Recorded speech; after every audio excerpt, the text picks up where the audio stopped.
Chapter 27. An Afternoon at the Stone House. "Where are you going all dressed up, Anne?" Davy wanted to know. "You look bully in that dress." Anne had come down to dinner in a new dress of pale green muslin, the first color she had worn since Matthew's death. It became her perfectly, bringing out all the delicate, flower-like tints of her face and the gloss and burnish of her hair. "Davy, how many times have I told you that you mustn't use that word?" she rebuked. "I'm going to Echo Lodge." "Take me with you," entreated Davy. "I would if I were driving, but I'm going to walk. And it's too far for your 8-year-old legs. Besides, Paul is going with me, and I fear you don't enjoy yourself in his company." "Oh, I like Paul lots better'n I did," said Davy, beginning to make fearful inroads into his pudding. "Since I've got pretty good myself, I don't mind his being gooder so much. If I can keep on, I'll catch up with him some day, both in legs and goodness. Besides, Paul's real nice to us second primer boys in school. He won't let the other big boys meddle with us, and he shows us lots of games." "How came Paul to fall into the brook at noon hour yesterday?" asked Anne. "I met him on the playground. Such a dripping figure that I sent him promptly home for some dry clothes, without waiting to find out what had happened." "Well, it was partly his accident," explained Davy. "He stuck his head in on purpose, but the rest of him fell in accidentally. We was all down at the brook, and Prillie Rogerson got mad at Paul about something. She's awful mean and horrid anyway, if she is pretty, and said that his grandmother put his hair up in curl rags every night. Paul wouldn't have minded what she said, I guess, but Gracie Andrews laughed, and Paul got awful red, 'cause Gracie's his girl, you know. He's clean gone on her. Brings her flowers and carries her books as far as the shore road. He got as red as a beet and said his grandmother didn't do any such thing, and his hair was born curly. Then he laid down on the bank and stuck his head right into the spring to show them. Oh, it wasn't the spring we drink out of," seeing a horrified look on Marilla's face. "It was the little one, lower down. But the bank's awful slippy, and Paul went right in. I tell you, he made a bully splash. Oh, Anne, I didn't mean to say that. It just slipped out before I thought. He made a splendid splash. But he looked so funny when he crawled out, all wet and muddy. The girls laughed more'n ever, but Gracie didn't laugh. She looked sorry. Gracie's a nice girl, but she's got a snub nose.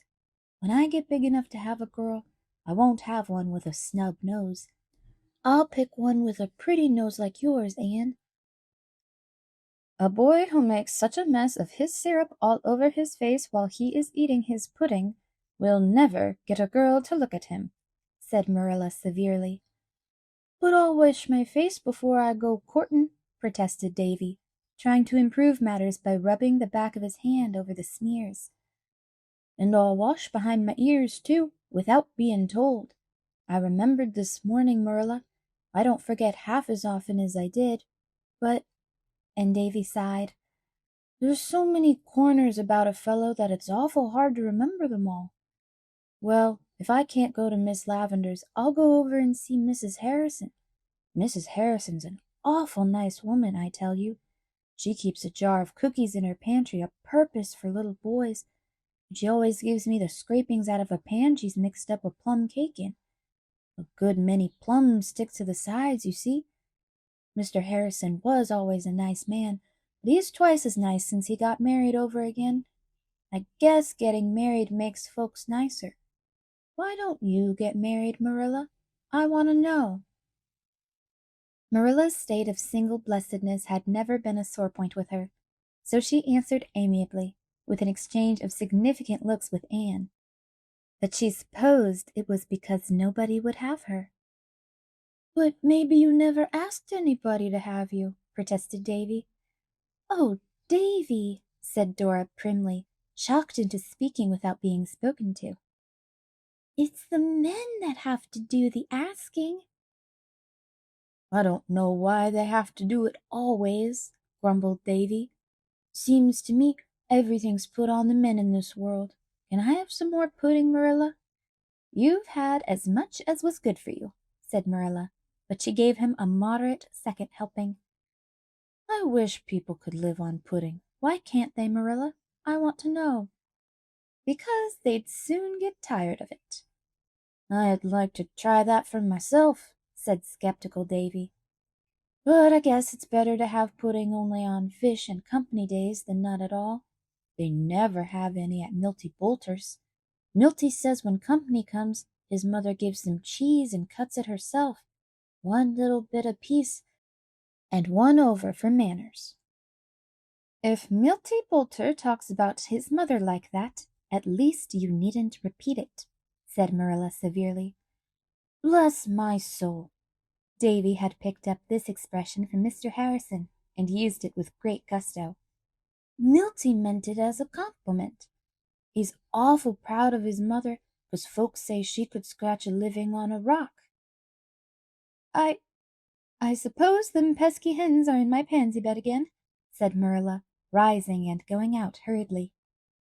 The slandered hens were nowhere near the pansy bed, and Marilla did not even glance at it. Instead, she sat down on the cellar hatch and laughed until she was ashamed of herself.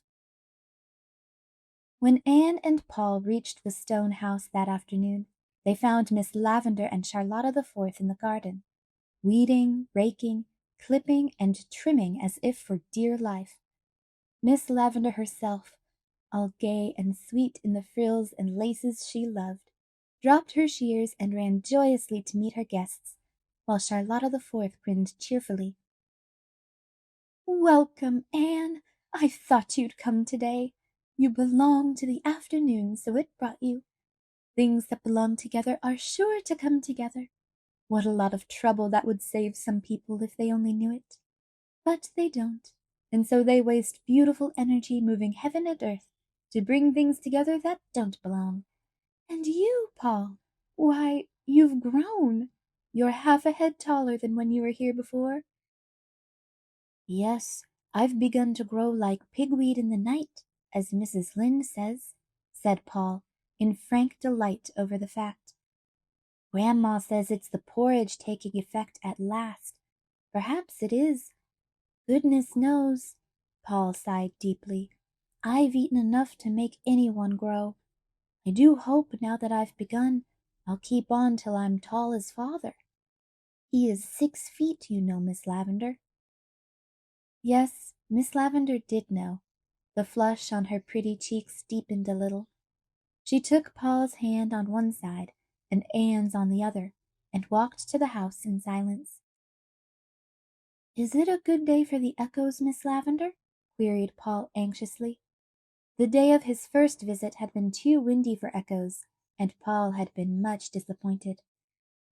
Yes, just the best kind of a day, answered Miss Lavendar, rousing herself from her reverie. But first we are all going in to have something to eat. I know you two folks didn't walk all the way back here through those beech woods without getting hungry, and Charlotta the Fourth and I can eat any hour of the day. We have such obliging appetites. So we'll just make a raid of the pantry. Fortunately, it's lovely and full. I had a presentiment that I was going to have company today, and Charlotta the Fourth and I prepared. I think you are one of the people who always has nice things in their pantry, declared Paul. Grandma's like that too, but she doesn't approve of snacks between meals. I wonder, he added meditatively, if I ought to eat them away from home when I know she doesn't approve. Oh, I don't think she would disapprove after you've had a long walk. That makes a difference, said Miss Lavendar, exchanging amused glances with Anne over Paul's brown curls. I suppose that snacks are extremely unwholesome. That is why we have them so often at Echo Lodge. We, Charlotta the Fourth and I, live in defiance of every known law of diet. We eat all sorts of indigestible things whenever we happen to think of it, by day or by night, and we flourish like green bay trees. We are always intending to reform, When we read any article in a paper warning us against something we like, we cut it out and pin it up on the kitchen wall so that we'll remember it. But we never can somehow, not until after we've gone and eaten that very thing. Nothing has ever killed us yet, but Charlotta the Fourth has been known to have bad dreams after we had eaten donuts and mince pie and fruitcake before we went to bed. Grandma lets me have a glass of milk and a slice of bread and butter before I go to bed, and on Sunday nights she puts jam on the bread," said Paul. "So I'm always glad when it's Sunday night, for more reasons than one. Sunday is a very long day on the shore road. Grandma says it's all too short for her, and that Father never found Sundays tiresome when he was a little boy. It wouldn't seem so long if I could talk to my rock people, but I never do that because Grandma doesn't approve of it on Sundays. I think a good deal, but I'm afraid my thoughts are worldly. Grandma says we should never think anything but religious thoughts on Sundays. But teacher here said once that every really beautiful thought was religious, no matter what it was about, or what day we thought it on. But I feel sure that Grandma thinks sermons and Sunday school lessons are the only things you can think truly religious thoughts about. And when it comes to a difference of opinion between Grandma and teacher, I don't know what to do. In my heart," Paul laid his hand on his breast and raised very serious blue eyes to Miss Lavendar's immediately sympathetic face, "I agree with teacher, but then you see Grandma has brought Father up her way and made a brilliant success of him, and teacher has never brought anybody up yet, though she is helping with Davy and Dora. But you can't tell how they'll turn out till they are grown up. So sometimes I feel as if it might be safer to go by Grandma's opinions." "I think it would," agreed Anne solemnly. "Anyway, I dare say that if your grandma and I both got down to what we really do mean, under our different ways of expressing it, we'd find out that we both meant the same thing. You'd better go by her way of expressing it, since it's been the result of experience. We'll have to wait until we see how the twins do turn out, before we can be sure that my way is equally good."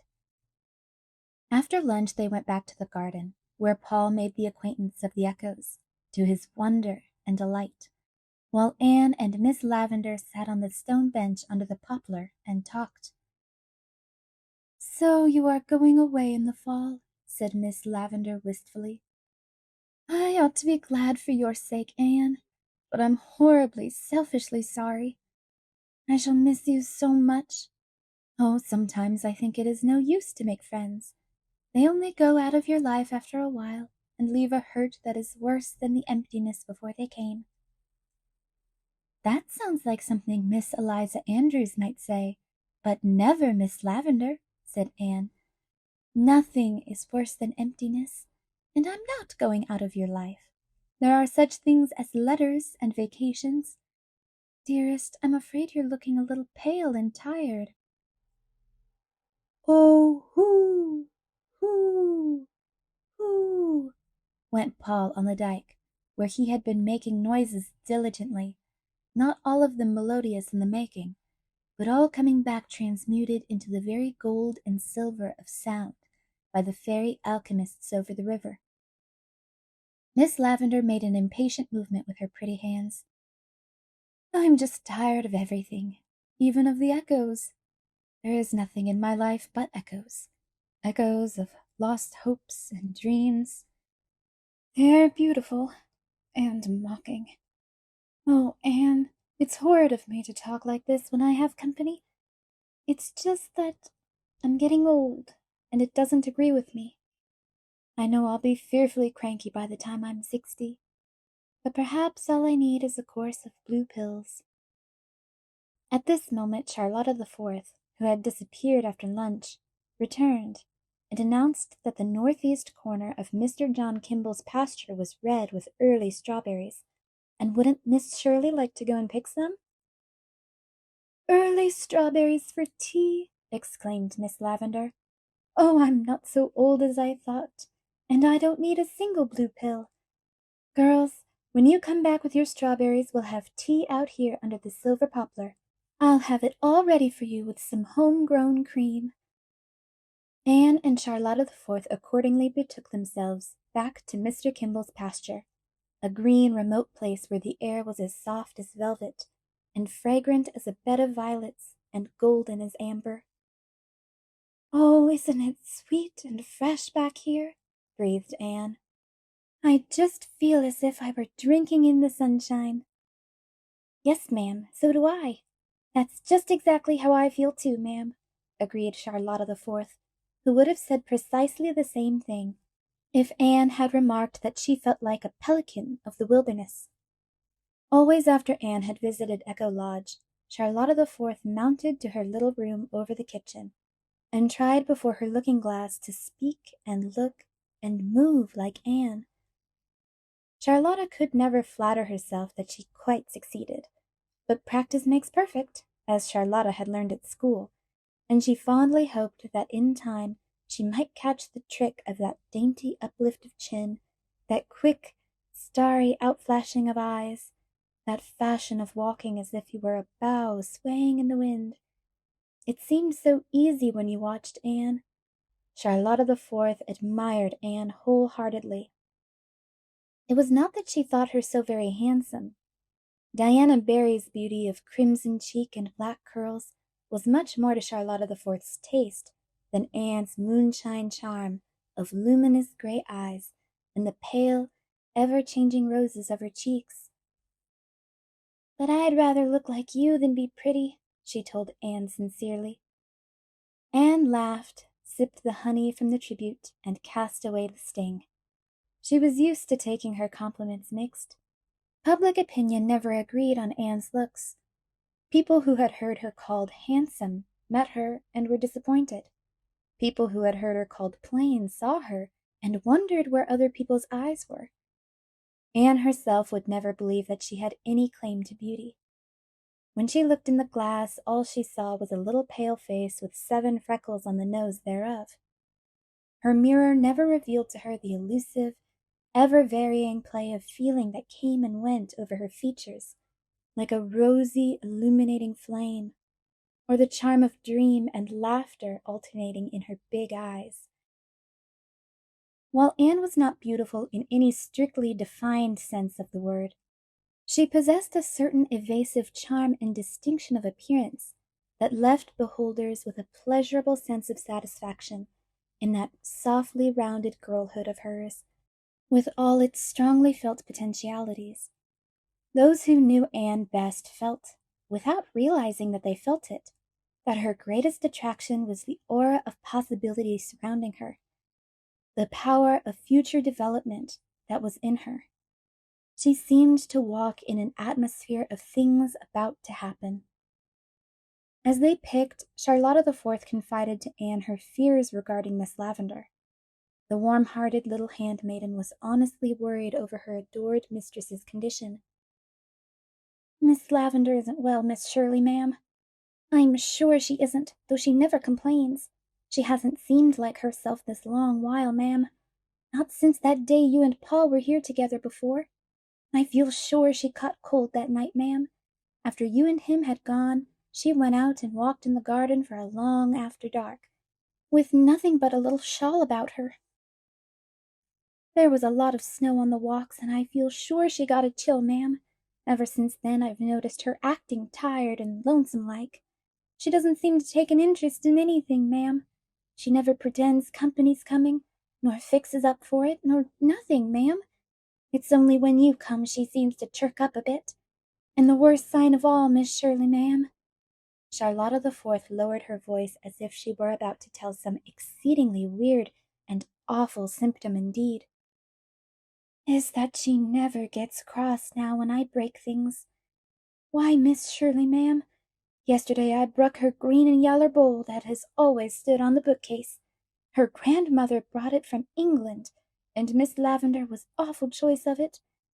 I was dusting it just as careful, Miss Shirley, ma'am, and it slipped out so fashion, before I could grab hold of it, and bruck into a 40 million pieces.